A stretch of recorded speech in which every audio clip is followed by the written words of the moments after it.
Good morning student. मैं Shashi Maurya, your Hindi teacher sun science senior secondary school Ghazipur से।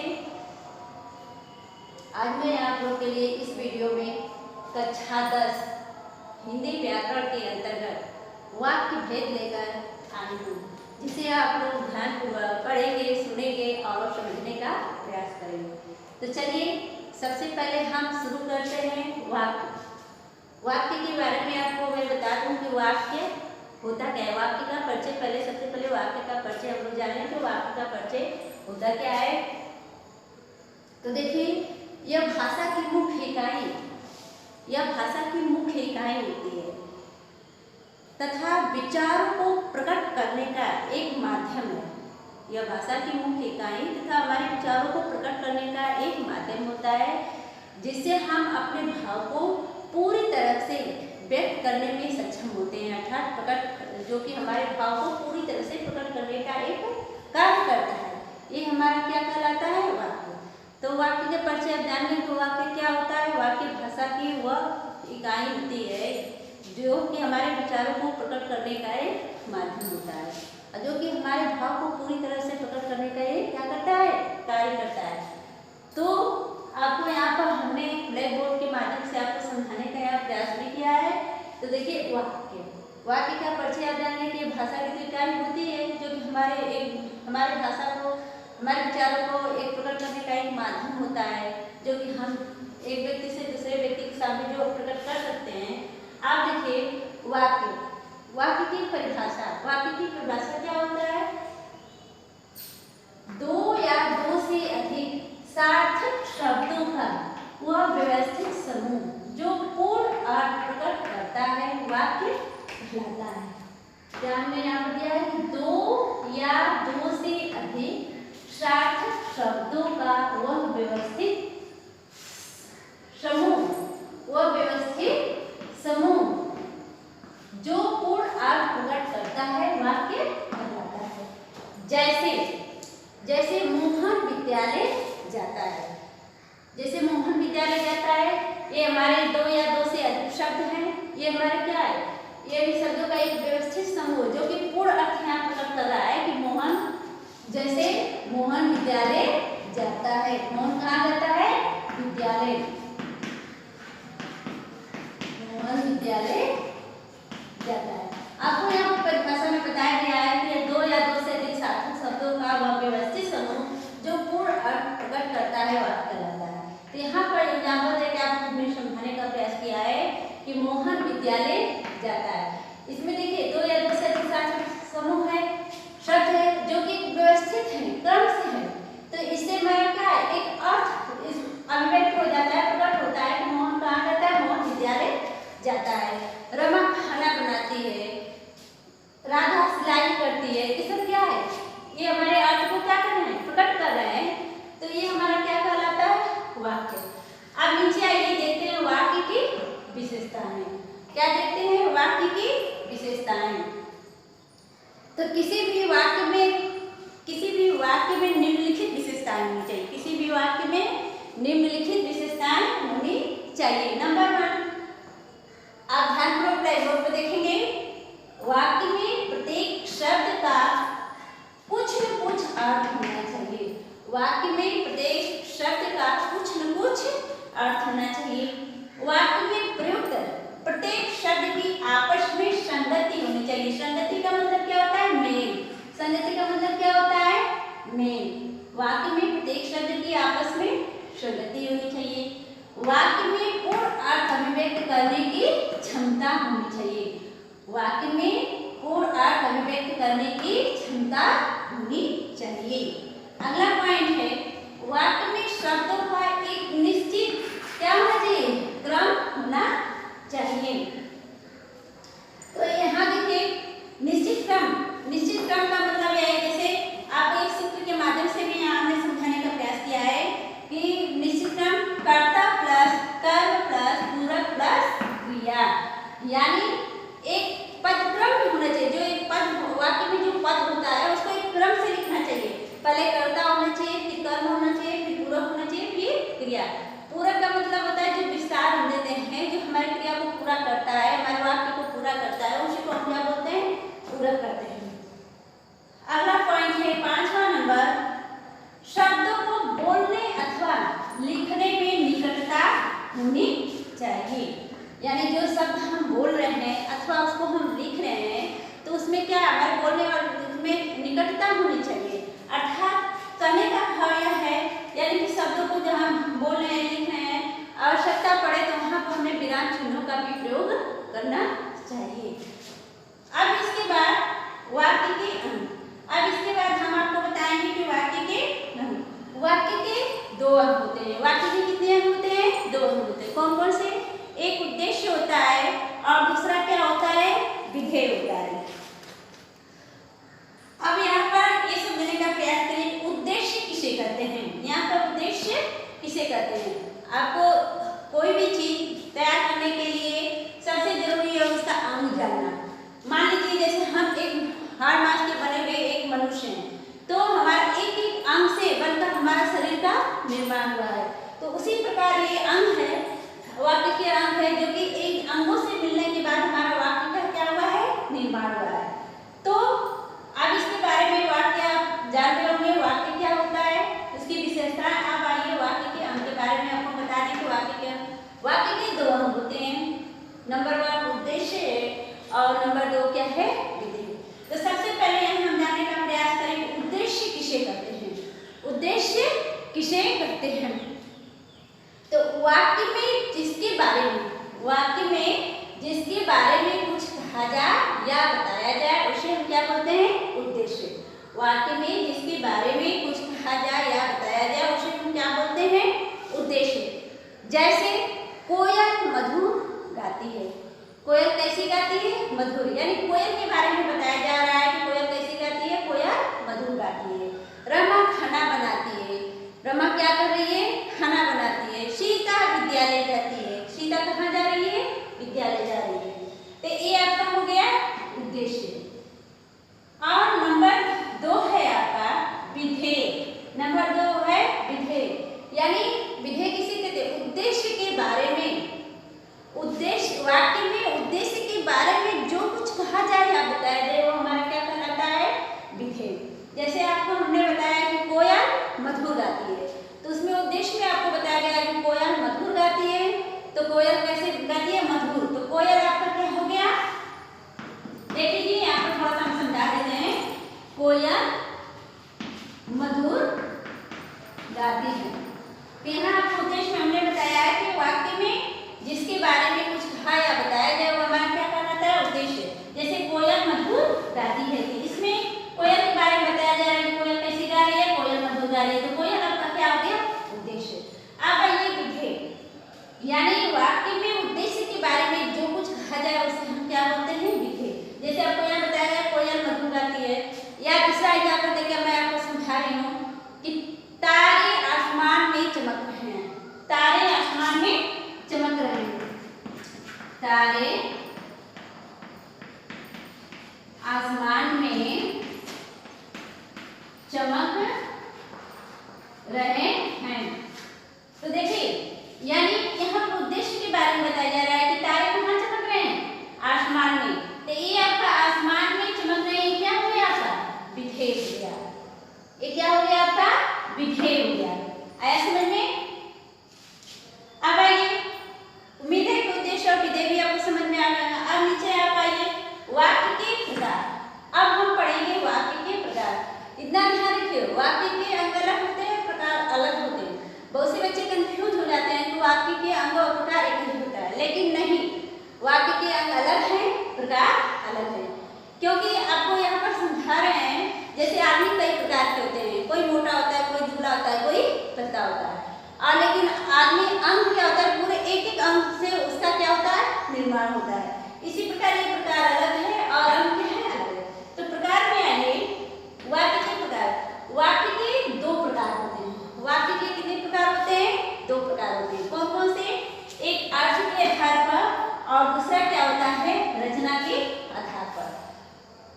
एक अर्थ के आधार पर और दूसरा रचना के आधार पर। तो अर्थ के आधार पर हम लोग 9th क्लास में पढ़ चुके हैं। अब हमारे सिलेबस में क्या है? रचना के आधार पर। तो अब हम आपको बताएंगे कि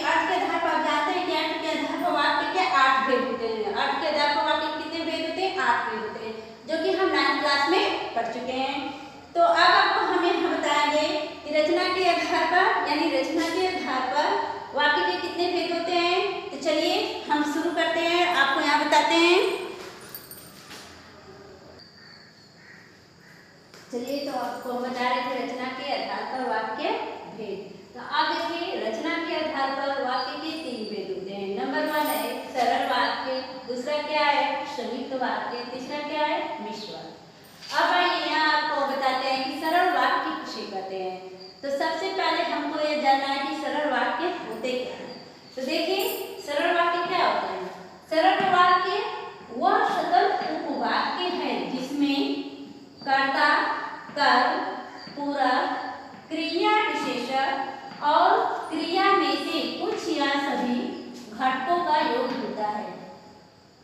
आपको समझ में आएगा कि सरल वाक्य वह स्वतंत्र उपवाक्य है जिसमें कर्ता, कर्म, पूरक, क्रिया विशेषण और क्रिया में से कुछ या सभी घटकों का योग होता है। अर्थात दूसरे शब्दों में हम कह सकते हैं, देखिए इसकी जो विशेष है दूसरे शब्दों में भी कह सकते हैं, इसकी परिभाषा की कर सकते हैं कि जिस वाक्य में एक ही क्रिया पदबंध आपको जानते होंगे पदबंध क्या होता है। एक ही क्रिया पदबंध तथा मुख्य क्रिया को सरल वाक्य कहलाता है। जैसे राम पुस्तक पढ़ रहा है, राम पुस्तक पढ़ रहा है, ये देखिए इसमें क्या है एक ही कर्ता और एक ही क्रिया है। क्रिया में से एक ही पदबंध तथा मुख्य क्रिया है यानी राम पढ़ रहा है, यानी राम आपका क्या होगा इसमें सिर्फ आपका कर्ता और प्लस क्रिया है। ठीक, अब यहीं पर नीचे आपको दिखाया गया है कि राम पुस्तक पढ़ा है, इसमें कर्ता प्लस पूरक प्लस क्रिया। आपको ऐसे ही और भी उदाहरण आपको देते हैं, और भी उदाहरण है आपके लिए।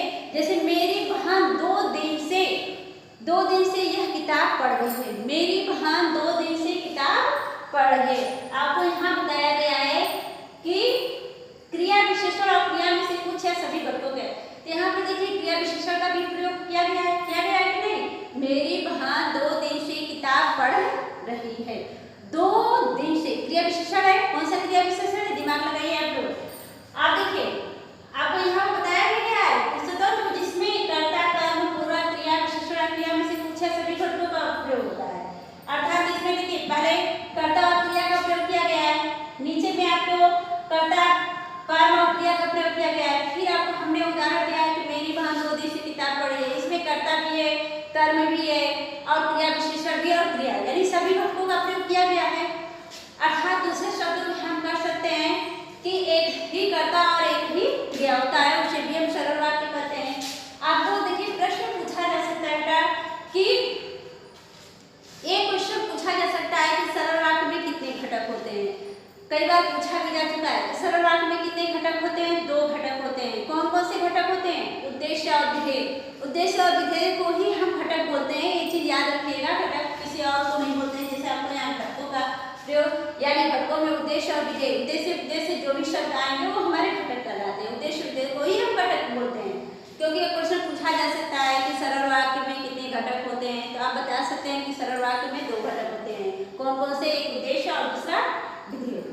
ठीक, इसलिए सरल वाक्य के और भी एग्जाम्पल है, जैसे आप लोग काफी बार कम से कम 5 से कम मत लिखिएगा। ठीक, यहाँ तो हम वीडियो बनाने के साथ तो जैसे 2-2, 3-3 एग्जाम्पल बता रहे हैं, और से आप काफी बार 5 तक लिखिएगा। जैसे और भी है, और भी आपको एग्जाम्पल हम दे देते हैं कि रमेश अपने पिता के साथ पार्क में सैर कर रहा है। ये सब क्या है, सरल वाक्य के ही उदाहरण है। सुमन विद्यालय जा रही है, अध्यापक बच्चों को गणित का प्रश्न समझा रहे हैं। ठीक है ना, तो ये सब क्या है, आपके सरल वाक्य के ही उदाहरण है। अब आइए संयुक्त वाक्य। संयुक्त वाक्य में देखिए संयुक्त वाक्य 2 या 2 से अधिक स्वतंत्र उपवाक्य किसी योजक, समानाधिकरण, समुच्चय बोधक अव्यय पद से जुड़े होते हैं। किस पद से जुड़े होते हैं, समुच्चय बोधक, समानाधिकरण समुच्चय बोधक पद से जुड़े होते हैं। ये हमारा क्या होता है, संयुक्त वाक्य। देखिए इसकी और भी विशेष चीज इसमें होता है कि हमेशा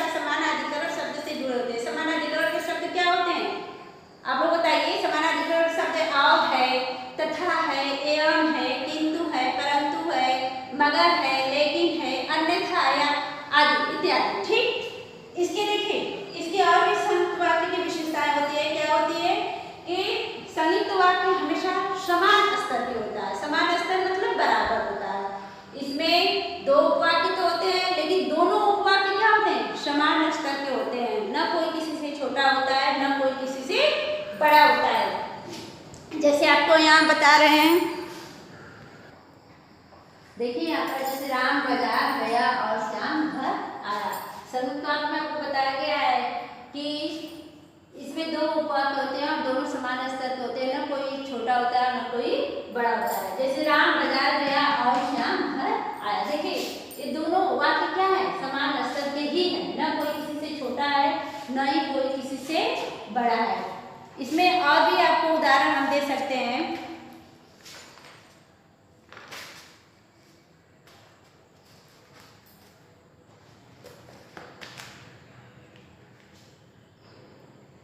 शिवाजी वीर थे तथा बुद्धिमान थे, ये सब क्या है, बहुत ही कम से कम 5 यहाँ पर आपको लिखना होगा। इसके देखिए आप नीचे देखिए संयुक्त वाक्य के भेद। संयुक्त वाक्य के क्या होते हैं, संयुक्त वाक्य के 4 भेद होते हैं। कौन कौन से, संयोजक संयुक्त वाक्य, विभाजक संयुक्त वाक्य, विरोधवाचक संयुक्त वाक्य और परिणामवाची संयुक्त वाक्य।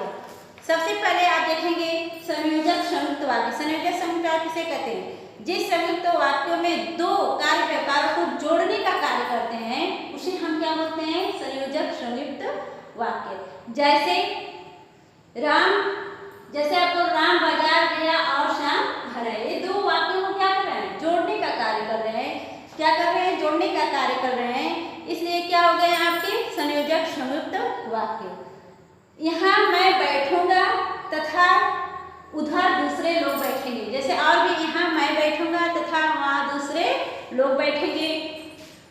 और भी ठीक, आप देखिए विभाजक।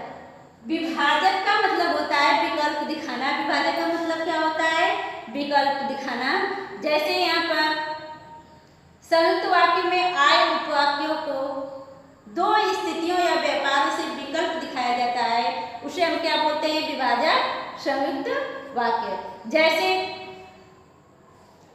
ठीक से काम करो अथवा नौकरी छोड़ दो, ठीक से काम करो अथवा नौकरी छोड़ दो, ये क्या है, विभाजक संयुक्त, यानी विकल्प दिखाना है कि आप चाय लेंगे या कॉफी, आप चाय लेंगे या कॉफी, ये सब क्या हुआ, विभाजक हुआ। अब आइए विरोधवाचक। विरोधवाचक संयुक्त वाक्य देखिए, जब वाक्यों के बीच विरोध या विरोधाभास का बोध होता है तो उसे विरोधवाचक संयुक्त वाक्य कहते हैं। जैसे वो खेलने में तो तेज है लेकिन पढ़ने लिखने में नहीं, इसमें क्या है, इसमें विरोधाभास की स्थिति उत्पन्न हो रही है, इसलिए क्या है, विरोधाभास। हम जाना नहीं चाहते थे लेकिन आपके पिताजी नहीं माने। हम जाना नहीं चाहते थे लेकिन आपके पिताजी नहीं माने, इसलिए क्या है, विरोधाभास। मैच अच्छी तरह से चल रहा था किंतु बारिश ने रंग में भंग डाल दिया, ये सब विरोधाभास। अब आइए परिणामवाची। परिणामवाची में देखिए, जब एक उपवाक्य से कार्य तथा दूसरे से उसके बीच में परिणाम का बोध होता है उसे हम क्या बोलते हैं, परिणामवाची।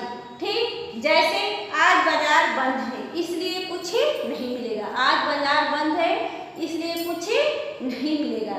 वह बहुत बीमार है अतः चुप बैठा है, वह बहुत बीमार है अतः चुप बैठा है, इसमें क्या परिणाम को दर्शाया जा रहा है। ठीक, अब आइए नेक्स्ट नीचे देखिए मिश्र वाक्य। जिस वाक्य में एक से अधिक उपवाक्य हो जो किसी समुच्चय बोधक वेधीकरण योजक द्वारा जुड़े हों तथा इन उपवाक्यों में एक प्रधान उपवाक्य हो और अन्य उपवाक्य आश्रित हो उसे हम क्या बोलते हैं, मिश्र वाक्य कहते हैं, मिश्र या मिश्रित वाक्य। ठीक, मिश्र वाक्य प्रायः वेधीकरण योजक से जुड़े होते हैं। मिश्र वाक्य प्रायः वेधीकरण योजक शब्द क्या होते हैं, कि, क्योंकि, जो, जिसे, जब, तक, जैसा वैसा, जिसकी उसकी, यदि तो, वैसे, जैसे वैसे आदि का इसमें प्रयोग होता है। देखिए आपको हम बता दें कि मिश्र वाक्य में प्रायः या वेधीकरण योजक यानी युग्म शब्द से जुड़े होते हैं। युग्म शब्द जैसे वैसे का प्रयोग होता है, जब तक का प्रयोग होता है, जहाँ यहाँ वहाँ का प्रयोग होता है। ठीक, जैसे आपको हम बता दें, यहाँ पर देखिए जैसे